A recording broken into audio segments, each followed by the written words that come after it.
Ibn Battuta TV, mwangaza kwa umma.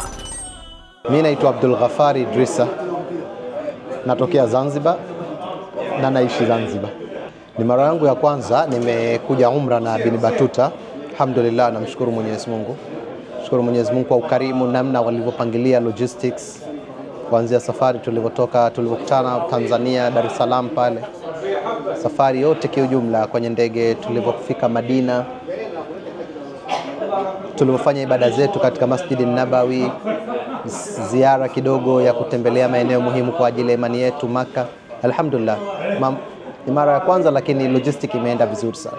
Mimi nadhani ni huduma ambazo zimekuja kusaidia uwepesi wa kufanya ibada yetu kama Waislamu, kwa sababu hoteli tuliokaa pale Madina ni dakika 2-3 tu kufika Masjid Nabawi, ambayo ni sehemu muhimu sana pale unapoenda kufanya ibada ya umra kwa ibada.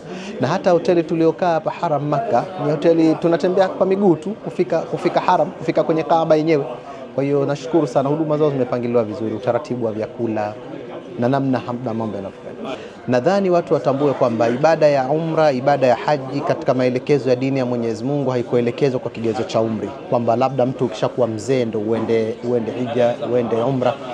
Vijana tutimize wajibu wetu. Allah akiwa amekupa uwezo, basi ni vyema wakawatafuta kina Ibn Battuta, na wengi wao ni vijana kwenye taasisi yao. Utapata mwongozo mzuri wa namna unavyoweza kusafiri na vile utakavyofanya ibada yako. Kwa mimi ukiniambia nishauri, nitawashauri wenzetu kwamba waje kwanza kufanya ibada hii ya umra na haji, lakini kwa kutokea Tanzania wakitaka urahisi zaidi, basi ni vyema wakapitia Ibn Battuta. Naamini wataishi katika mazingira rahisi na kutenda ibada kwa uwepesi kama fursa tulioipata sisi. Ibada haihitaji kuwa na fedha nyingi. Ibada inachohitaji ni utayari wako na watu sahihi wa kukusaidia kwenye kufanya ibada hiyo.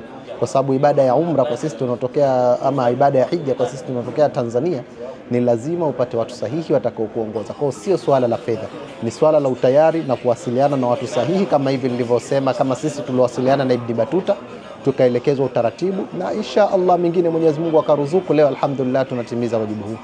Asante kwa kutazama video hii. Subscribe kisha bonyeza alama ya kengele ili uwe wa kwanza kupata habari zetu kila wakati.